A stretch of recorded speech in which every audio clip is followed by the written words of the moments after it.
Okay, Vern asked me to talk to you about three things, and my background and just where I've been, what my plans are, and just what we're doing tomorrow. So I was going to do a short version, but we don't have some testimonies that we were going to give, so I'm going to give you my testimony as well. Okay, so the verse that I've chosen is Jeremiah chapter 29, verse 11. For I know the plans I have for you, declares the Lord. Plans to prosper you and not to harm. Plans to give you a hope and a future. This rings true for me. God had plans for me to become immersed in the Kairos prison ministry. It just took me quite a while to get the message. And he's got a weird sense of humour. I mean, why would I be in this ministry? I can't sing and I hate public speaking, but here goes. I had for many years supported the annual retiring collection for Kairos outside at my local church, but God wanted more from me. Money wasn't enough. In 2008, I was attending an annual conference in Queensland. During the morning break, I received a call from my mum to tell me that my sister had appeared in court and then been sentenced to prison. I was shocked, as my family had not told me that my sister had been arrested or anything about what had happened. I returned home to Canberra and was invited to attend a Women's Cassillo weekend. My friend was very insistent. She had no idea what had recently taken place, but had felt prompted to urge me to go. During the course of that weekend, I met with the priest who was overseeing the program and spoke with him about my sister. After much prayer, I told the priest that I forgave my sister and was willing to do whatever it took to help and support her. Some of the leadership group were involved in Kairos. Once they became aware of what had happened, they invited me to attend a Kairos outside weekend. I attended, and the community supported and guided me through the stressful weekend visits to Berrima Prison. I really did find these extremely stressful. But I was able to hand everything over to God and continue to support my sister. My sister and I both survived the ordeal. She attended a Kairos inside program just before I attended a Kairos outside program. We were able to share our experiences and the renewed sense of God's wonderful love and forgiveness for us both.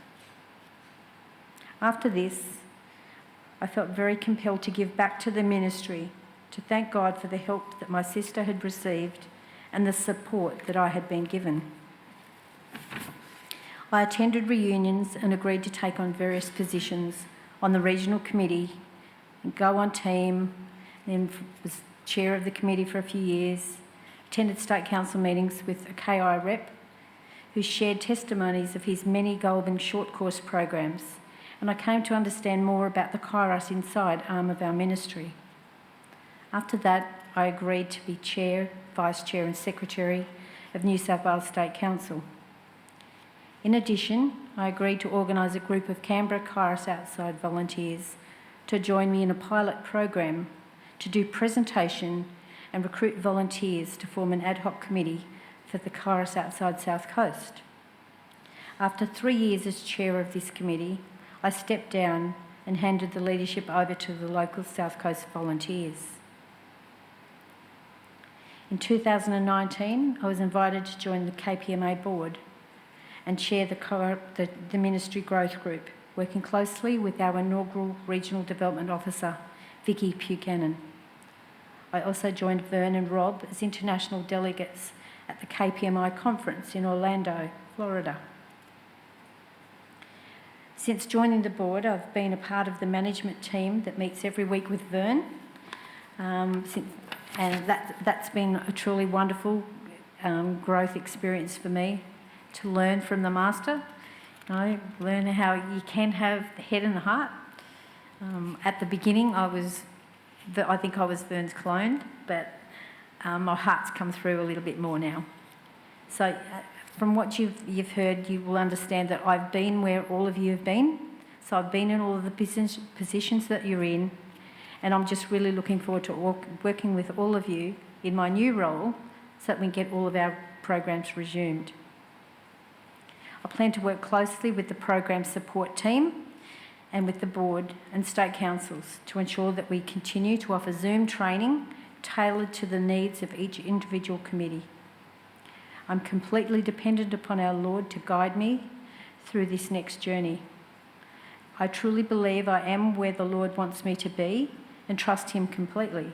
So much so that in December I'm leaving 42 years of being a chartered accountant, totally different world, just to solely devote myself to Kairos. So I would like you to pray for me, please, tonight. I'd also like to share some really good news with you. The Lord has continued to bless us in this last few months. We've had 3 Kairos outside short courses programs ready to be finished before the end of the year, and 4 Kairos inside programs. So there'll be another 7 before we go to sleep midnight, New Year's Eve. So that's pretty fantastic. In addition to that, totally left field, Karain and I met with a lady who had by chance been invited to attend a closing ceremony for a Kairos outside, and was so impressed with the ministry that she wanted to help us to fund the cost of guests to attend Kairos outside weekends. So Karain and I have had to do a fair bit of work for this lady in preparing a program of all of the programs that we think we might be able to run between now and 31 December next year. And this generous lady has agreed to donate $2,080 per Kairos outside program that we run between October 2022 and 31 December 2023. Now, if that is an incentive for us to get going, I don't know what is. So, and it's all the Lord's work. I mean, we didn't seek out this lady. It's not like I identified somebody that we might be able to use to get some support. So that'll be $25,000 in funding donations just to make sure that Kairos Outside gets up and running again. So we truly are blessed. He's given us the tools. He's opened the way for us. It's up to us now to pick up the baton. As Vern said yesterday, throw off the doona. Sleep time's over. Okay. Our operational support team meets every month, and I want to take an opportunity. There are some of them here. They're the unsung heroes of this because I never do anything on my own. I know that I need people that have skills that I don't have. So I'm good at organising people, and I'll do anything I can, but I gather around me always people that can help to make sure that we get the job done properly in the first place. So Sue Hodges, can you please stand? And Rob Rodenberg and Brian Stone, so 3 State Council chairs, and Jan Symes has just joined us, and Chris Gerardis has just joined us. I've been growing the group. Ken Moore's not able to join us, and Karain is in Croatia at some fencing competition, so she'll be home on the weekend. But these people, and John Hale, how could I forget you, Johnny? Come on. Yeah. They've been with me along this journey. John and Sue probably for the longest. And I just want to take the opportunity to thank them for all of the support that they've given, because we wouldn't have got to where we've got so far without them and their generous offer of time and support. So please, can you join with me in just thanking them? Thank you. So now you know who I'm talking about when I talk about the operational support group. So it's both program and non-program, because we work best together, because they all link in. If there's a problem with the regional committee, it might be a program problem or it might be a non-program problem, but both are a responsibility of the regional committee. So that's how we're working it.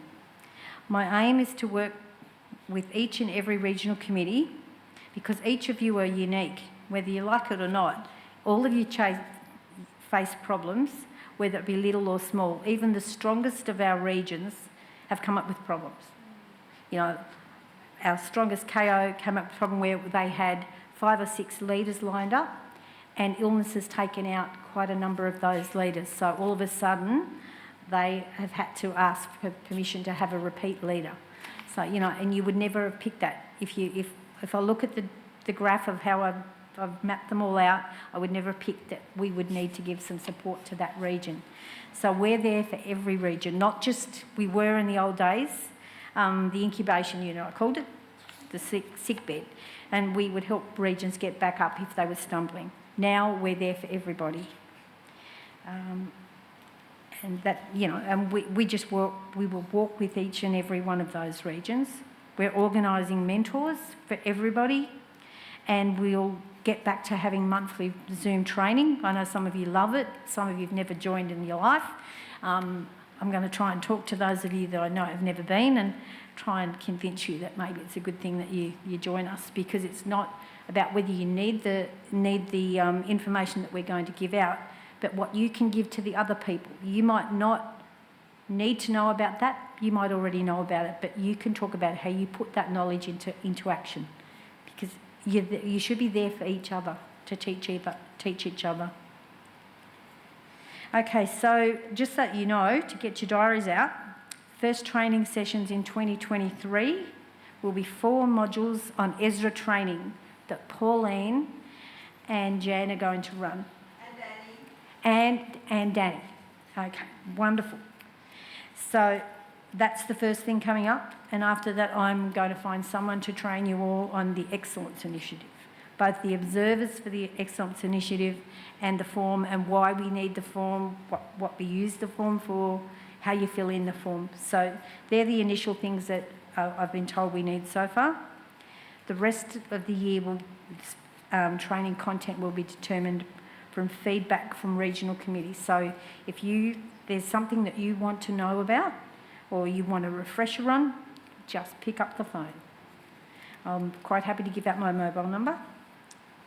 Okay, now the other thing that Karen, Ken and I have agreed is that we are going to be more proactive in planning the AKTs from now on. So Ken will be contacting every KI committee after he gets through these 2 short course programs that he's participating in. So it'll probably be November, and he'll be talking to you about what your plans for next year are, so that he can determine when you need to do an AKT program. So please start to think and pray about that, so that we can quite quickly put together a program. And Crane and I'll have a chat to some of the KO committees as well for the same. We're very anxious to get as many committees having a guest weekend before 2023 finishes, as you can understand after the generous donation from the lady. The team and I are committed to working with you, not as policemen, and not to say, look, you're doing this wrong, you're doing that wrong. We're there to provide support and help you to return to program delivery as speedily as possible. Our aim is for all regional committees to run not just one program again, but repeat programs. Success is not running one and they're not being able to run them again. Success is running successive programs, and maybe even, for those of you don't die of shock, instead of 1 a year, 2 a year.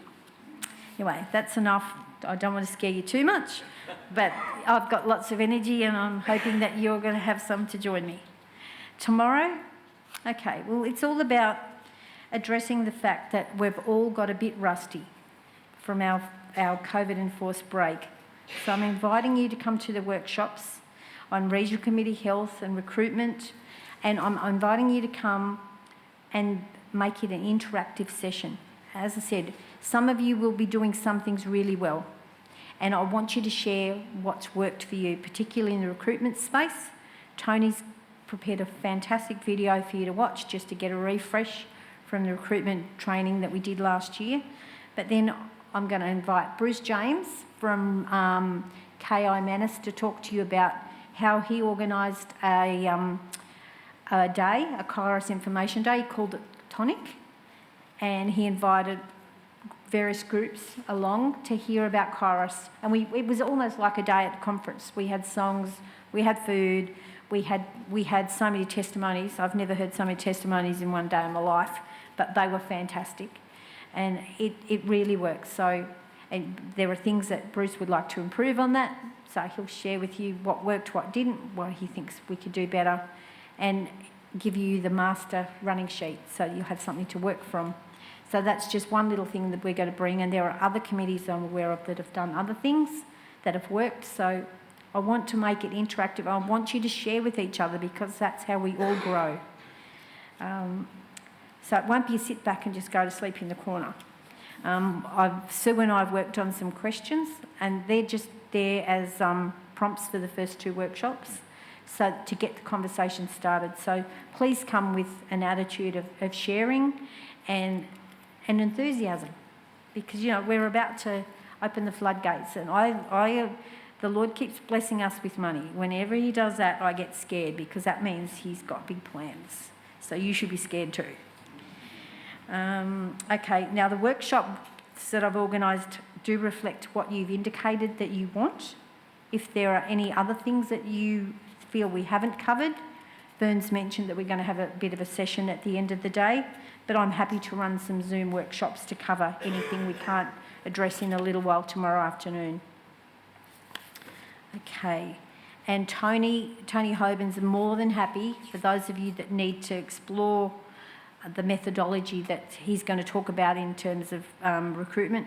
If you need to explore that further, I'm sure that he'd be happy to do one-on-ones with you. He actually couldn't be with us because he's running the Catholic Deacons Conference this weekend as well. So, and some of his Kairos associates are actually there with him, but with different hats on like he is. So, but he is very, very supportive. So, he's there to help you, because it is a bit scary when you first start. Now, the Vega and database teams, as Vern's mentioned, will be running some information sessions, and I hope that those of you that are really curious will take the time to listen to Chris and to Bruce and watch things that Sarah's prepared for us also. And there will be a discussion panel. There aren't too many things up on the whiteboard, so I'm hoping by the morning there might be a few more. But above all, I'd really like that tomorrow you enjoy yourselves and that you use it as a time of fellowship and sharing. And I'm just really looking forward to working with each and every one of you as we get together to achieve the plans that God does have for this fabulous ministry, and to ensure that it thrives and prospers, and that we're able to spread the message of God's love and forgiveness to as many guests and participants as possible. Now, I've printed out a page out of Evelyn's latest newsletter, e-newsletter that she sent out to all of us. It's really quite inspirational, so I'm going to leave them up the back.